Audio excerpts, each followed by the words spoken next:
Hello friends. आज का जो हमारा टॉपिक है वो है इंडक्शन रिले का। इस वीडियो में हम इंडक्शन रिले का बेसिक प्रिंसिपल, उसकी मैथमेटिकल डेरिवेशन, कंस्ट्रक्शन और वर्किंग के बारे में जानेंगे। तो सबसे पहले प्रिंसिपल से स्टार्ट करते हैं। जो इंडक्शन रिले होता है ये इलेक्ट्रोमैग्नेटिक इंडक्शन यानी कि ट्रांसफार्मर एक्शन पे काम करता है। ये डीसी पे काम नहीं करता है, क्योंकि डीसी में हमारा rate of change of flux जो है d/dt वो नहीं होता है, ज़ीरो होता है। करेक्ट। तो इसमें क्या है, इसमें एक मेटालिक डिस्क होती है जो कि फ्री टू रोटेट है बिटवीन टू इलेक्ट्रोमैग्नेट्स। ये एक मेटालिक डिस्क है और ये दो इलेक्ट्रोमैग्नेट्स के बीच में रोटेट करने के लिए फ्री है, यानी कि ये उनके बीच में आराम से घूम सकती है। ये एक पर्टिकुलर टाइप का इंडक्शन रिले है। ये जो है ये हमारा शेडेड पोल इंडक्शन रिले का डायग्राम हमने यूज़ किया है जस्ट समझने के लिए। ठीक है। तो अब ये जो इलेक्ट्रोमैग्नेट्स है इसको हमने एसी साइन वेव से जो है एनर्जाइज किया है, जो कि सेम फ्रिक्वेंसी रहेगा, इनपुट सेम रहता है। एक जो कॉइल है उसको हम सप्लाई देते हैं और उससे दूसरी कॉइल के अंदर ट्रांसफार्मर एक्शन से, इलेक्ट्रोमैग्नेटिक एक्शन से फ्लक्स जनरेट होता है। तो दोनों फ्लक्सेस का फ्रिक्वेंसी तो सेम रहने वाला है, लेकिन दोनों फ्लक्सेस जो है वो आपस में डिस्प्लेस्ड होंगी बाय सम एंगल से अल्फा। करेक्ट। और ये डिस्प्लेसमेंट कैसे अचीव करते हैं ये भी हम बाद में देखेंगे। ठीक है। अब क्या है कि ये जो फ्लक्सेस हैं ये जब इस डिस्क के साथ इंटरेक्ट करेंगी तो इस डिस्क को के अंदर जो है ये एडी करंट प्रोड्यूस करेंगी। लेट अस से जो फाई वन फ्लक्स है जो वो एक एडी करंट बना रही है इसके अंदर, डिस्क के अंदर I1, और फाई 2 जो है वो डिस्क के अंदर एक एडी करंट इंड्यूस कर रही है I2। ठीक है। अब ये जो रोटेटिंग एडी करंट्स हैं ये जब अदर फ्लक्सेस के साथ इंटरेक्ट करेंगे, लेट अस से जो I1 है वो जब फाई 2 के साथ, और I2 जो है जब ये फाई 1 के साथ इंटरेक्ट करेगा तो ये प्रोड्यूस करेगा एक टॉर्क। ठीक है। और वो टॉर्क की वजह से ये डिस्क मूव करके हमारे जो फिक्स कॉन्टैक्ट्स हैं वो मूविंग कॉन्टैक्ट्स जो हैं उनमें आपस में कनेक्शन होगा, यानी कि मूविंग कॉन्टैक्ट रोटेट कर जाएंगे और वो फिक्स कॉन्टैक्ट्स को क्लोज करके ट्रिपिंग करवाएंगे। करेक्ट।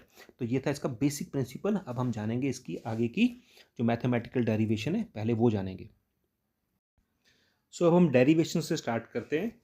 तो हमें पता है कि हमने जो इलेक्ट्रोमैग्नेट्स जो हैं उनको फ्लक्स दिया फाई 1, और दूसरे इलेक्ट्रोमैग्नेट में जो इलेक्ट्रोमैग्नेटिक इंडक्शन से फ्लक्स जनरेट हुआ वो हुआ फाई 2। अब हमें पता है कि दोनों इलेक्ट्रोमैग्नेट जो हैं वो एक एंगल अल्फ़ा से डिस्प्लेस्ड हैं। ये डिस्प्लेसमेंट कैसे आती है कि बेसिकली आपको दोनों इलेक्ट्रोमैग्नेट्स में एक इलेक्ट्रोमैग्नेट को आपको इंडक्टिव बनाना पड़ेगा ज़्यादा कॉइल्स डाल के, और दूसरे में आप उसे रेजिस्टिव बनाएंगे, तो उसकी वजह से दोनों में डिस्प्लेसमेंट आएगा, और उस एंगल को हमने यहाँ पे अल्फ़ा से डिनोट किया है। करेक्ट। ये जो अल्फ़ा रहता है ये जितना ज़्यादा होगा उतना ज़्यादा अच्छा हमें टॉर्क मिलेगा। दो ये डिस्प्लेसमेंट एंगल जो है अल्फ़ा ये नियरली 40 to 50 डिग्री रहता है, ये आपने याद रखना है।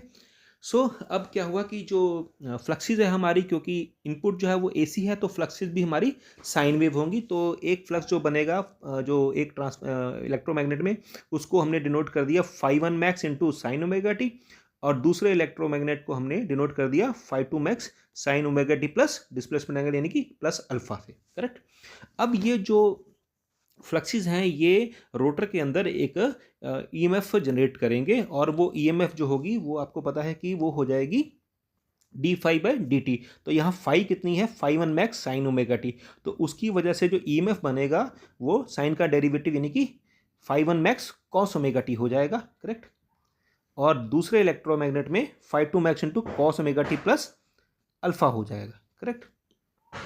अब यहाँ पर आपने एक अजम्पशन लेनी है कि जो रोटर का जो करंट का जो पाथ है, यानी कि जो रोटर में करंट, डिस्क में जो करंट होने वाला है उस पाथ का जो सेल्फ इंडक्टेंस है वो जीरो रहने वाला है। तो उसकी वजह से क्या होगा कि जो करंट है और जो वोल्टेज है उनमें कोई डिस्प्लेसमेंट नहीं रहेगा।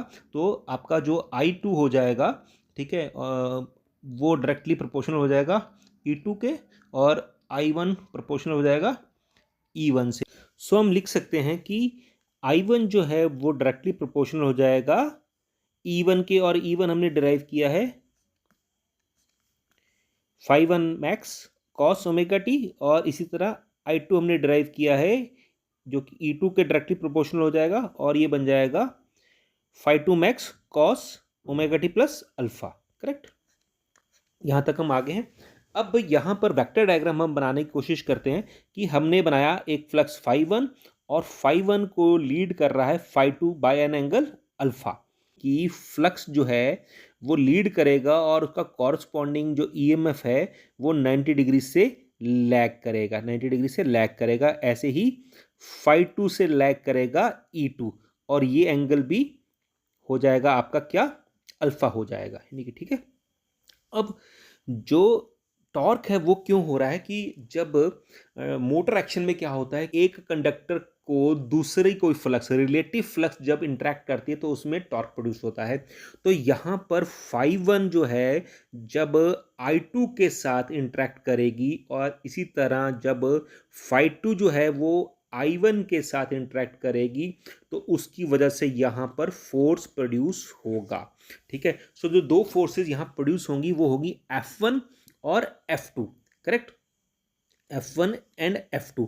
और F1 जो होगी वो प्रोपोर्शनल होगी किसके, फ्लक्स φ1 के, क्योंकि उसका जो खुद का फ्लक्स है और जो उसके साथ में एडी करंट यानी कि I2 इंटरेक्ट कर रहा है। और इसी तरह जो फोर्स सेकंड होगी, फोर्स F2 जो होगी वो φ2 और φ1 यानी कि जो एडी करंट 1 है उसका प्रोडक्ट होगा। ठीक है, अब यहाँ पर आप आगे इस वैल्यूज को पुट करिए। आपको पता है कि φ1 क्या है, φ1 हमने निकाला था, ठीक है, जो कि साइन वेव है, वो होगा φ1 मैक्स साइन ओमेगा टी।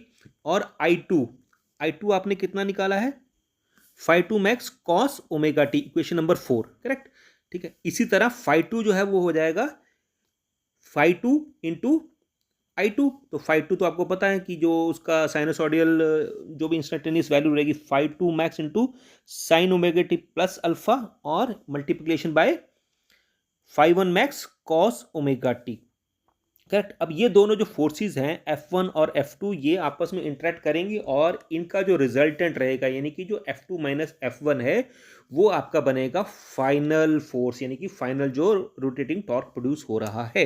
तो F1 और F2 का वैल्यू आप यहाँ पे पुट कर दीजिए। ठीक है, ये जो इक्वेशन नंबर लेटर से इसको मैं 5 लिख देता हूँ, इसको इक्वेशन नंबर मैं 6 लिख देता हूँ, इनको आप पुट करेंगे तो ये वैल्यू आ जाएंगी। अब इसमें आप φ2 मैक्स और φ1 मैक्स जो कि दोनों टर्म्स में कॉमन है इनको आउट कर देंगे तो अंदर में जो वैल्यू आएगी वो इस फॉर्म में आएगी। आप इसको पॉज करके देख सकते हैं। और ये किसके बराबर है, ये फॉर्मूला है sine A cos B minus sine B cos A. ठीक है, करेक्ट। और इसका इक्वेशन का जो रिजल्ट आएगा वो क्या होता है, ये ट्रिग्नोमेट्री जो फंक्शन है इसका रिजल्ट आता है, मैं लिख देता हूं यहां पर, क्या है ये, साइन ए, आप अपनी बुक्स में या नोट्स में लिख सकते हैं, sine A cos B minus cos A sine B, और ये बराबर होता है sine A minus B, correct. ठीक है, तो यहां पर साइन ए माइनस बी, तो साइन ए माइनस बी यानी कि sine of omega T plus alpha minus omega T और ओमेगा टी कैंसिल हो जाएंगे और यहां पे आ जाएगा आपका साइन ओमेगा लेफ्ट ओवर हो जाएगा। सो ये जो फाइनल फॉर्मूला बनेगा हमारा वो बनेगा F is directly proportional to, यहाँ पे आप डायरेक्टली प्रोपोर्शनल लिख लीजिए क्योंकि यहाँ पे कुछ और भी वेरिएबल्स रहने वाले हैं। तो F is directly proportional to φ1 into φ2 into sine of alpha, जो डिस्प्लेसमेंट एंगल है। और ये डिस्प्लेसमेंट एंगल जितना ज़्यादा होगा उतनी ही अच्छी यहाँ पर फोर्स या टॉर्क प्रोड्यूस होगी। दो वी डिज़ाइन फॉर 90%, लेकिन 90% कभी नहीं हो सकता क्योंकि दोनों कॉइलों में कभी भी 90%, क्योंकि एक कॉइल को तो आप इंडक्टिव बना देंगे लेकिन दूसरा कॉइल भी तो इंडक्टिव रहेगा। तो ये जो एंगल है ये प्रैक्टिकली करीब करीब 40 to 50 डिग्री रहता है, करेक्ट। अब यहाँ पर देखिए कि जो फोर्स है वो किसके प्रोपोर्शनल हुई, φ1 और φ2 का प्रोडक्ट। और φ1 किसका फंक्शन है, φ1 भी प्राइमरी करंट का फंक्शन है और φ2 भी प्राइमरी करंट का ही फंक्शन है, करेक्ट, दोनों ही करंट के फंक्शन है। तो इससे क्या होगा, फोर्स जो है हमारी जो टॉर्क है वो हो जाएगा फंक्शन किसका, आई स्क्वायर का, यानी कि ये एक्सपोनेंशियली जो है फोर्स जो है वो करंट के साथ जो है वो इंक्रीज करेगी। अब मैं आपको इसकी डायग्राम बताता हूँ और इसमें जो इनकी डायरेक्शन रहने वाली वो देखते हैं। ठीक है, तो लेट अस से ये मैंने डिस्क बना दिया, ये मैंने एक डिस्क बना दिया, ठीक है, और उसमें दो फ्लक्सेस हैं φ1 और φ2, करेक्ट। ये उन दोनों फ्लक्सेस जो हैं ये उस डिस्क के साथ इंटरेक्ट कर रही हैं। अब ये डिस्क जो है, ये जो फ्लक्सेस हैं ये अपना एडी करंट बनाएंगी। ये φ1 जो है I1 बनाएगा और φ2 जो वो I2 बनाएगा। और इसकी जो डायरेक्शन है वो कैसे मिलेगी, उसके लिए आपको यूज़ करना पड़ेगा मैक्सवेल का right hand rule. Right hand rule जो है वो जनरली आपको मिलता है, उसमें थंब जो होता है वो किसको दिखाता है, थंब दिखाता है आपके करंट को, और जो बाकी फिंगर जो आपने उसको कर्ल जो दिखाएगा वो दिखाएगा आपका डायरेक्शन ऑफ फील्ड, ठीक है ना। लेकिन यहाँ पर क्या होने वाला है, ये जो एडी करंट है ये लेंजिस लॉ भी यहाँ पे अप्लाई होगा, और साथ में साथ यहाँ पे आपका जो इलेक्ट्रोमैग्नेटिक इंडक्शन की वजह से जो ये फ्लक्स करंट पैदा हुआ है, ये दोनों लॉ क्या कहेंगे, अब ये जो करंट की डायरेक्शन है ये एज पर लेंजिस लॉ अपने सोर्स को यानी कि इस फ्लक्स को क्या करेगी, अपोज करेगी। तो करंट का डायरेक्शन ऐसा रहेगा, ये आपको मिलेगा कहाँ से मिलेगा, ये आपको मैक्सवेल के राइट हैंड रूल से, ठीक है। सो राइट हैंड रूल से हमें एडी करंट की डायरेक्शन मिल गई। अब ये जो एडी करंट है I2 इंटरेक्ट करेगा इस फ्लक्स के साथ, ठीक है, प्राइमरी फ्लक्स φ1 के साथ, ठीक है, और ये जो I1 है ये जो सेकेंडरी वाइंडिंग है उसकी फ्लक्स φ2 के साथ इंटरेक्ट करेगा, करेक्ट।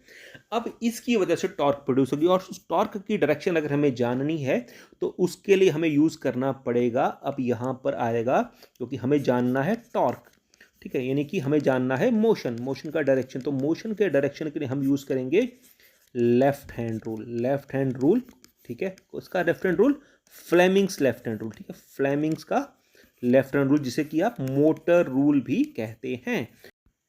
अब जो है अब हम फोर्स की डायरेक्शन को फाइंड आउट करेंगे।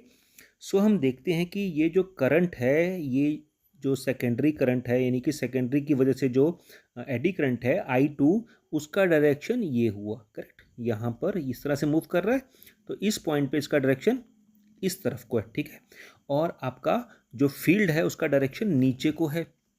तो आप अपना लेफ्ट हैंड यूज़ करिए और इस तरह से कि 4 फिंगर जो है वो नीचे को पॉइंट करे और मिडल फिंगर जो है वो इस डायरेक्शन में पॉइंट करे, यानी कि जो आपकी करंट की डायरेक्शन है, ठीक है। तो आपको जो थंब का डायरेक्शन मिलेगा वो इस तरफ में मिलेगा, यानी कि जो फोर्स लगने वाली है F1 है, सॉरी ये हमारी F1 है, ये इसका जो डायरेक्शन रहेगा वो इस तरफ को रहेगा। और सिमिलरली अगर हम इस करंट की डायरेक्शन की बात करें तो यहाँ पर करंट की डायरेक्शन क्या है, ये है, यानी कि करंट की डायरेक्शन होने वाली है यहाँ पर। कौन से करंट की डायरेक्शन है ये है हमारा I1, ठीक है, I1, ये जो I1 है, ठीक है, I1 की डायरेक्शन ये है और फील्ड की डायरेक्शन ये है, करेक्ट, फील्ड की डायरेक्शन ये है, ठीक है, फील्ड की डायरेक्शन ये है। तो अगर 4 फिंगर को हम नीचे को पॉइंट करें और हमारा जो मिडल फिंगर है वो इस तरह से पॉइंट करें तो फोर्स का डायरेक्शन आएगा इस केस में ऐसे, यूजिंग योर लेफ्ट हैंड। तो यहाँ पर आ जाएगी आपकी F2। तो आप क्या देख रहे हैं कि F2 जो है और जो F1 है, ठीक है, वो एक दूसरे से क्या है, अपोजिट डायरेक्शन में है, और इसकी वजह से क्या होगा, यहाँ पर एक रिजल्टेंट फोर्स प्रोड्यूस होगा जिसका हमने डेरिवेशन निकाला है, ठीक है। क्या डेरिवेशन निकाला था, जो कि बेसिकली था F1 φ2 into sine of alpha, और इसी से आगे फर्दर डिराइव हुआ था I1 I2 sign of alpha, ठीक है। सो ये टॉर्क जो है, ये जो रिजल्टेंट फोर्स है, इसकी वजह से डिस्क रोटेट करेगा और उससे क्या होगा, जो हमारा मूविंग कॉन्टैक्ट है वो जाके फर्दर किसको टच करवा देगा, फिक्स कॉन्टैक्ट को टच करवा के फर्दर रिले की सप्लाई को बनाकर हमारा जो है सर्किट को ट्रिप करवा देगा, करेक्ट। तो इस तरह से ये काम करता है। तो आगे जो है अगला वीडियो जो रहने वाला है वो 3 टाइप के जो हमारे जो इंडक्शन रिलेज हैं, शेडेड पोल है, फिर वॉट मीटर है और इंडक्शन कप है, तो उनके बारे में रहेगा। तो डिस्क्रिप्शन में उनका लिंक मिल जाएगा, तो आप उन्हें ज़रूर देखिए। तब तक के लिए thank you, thanks for watching, keep learning and keep growing.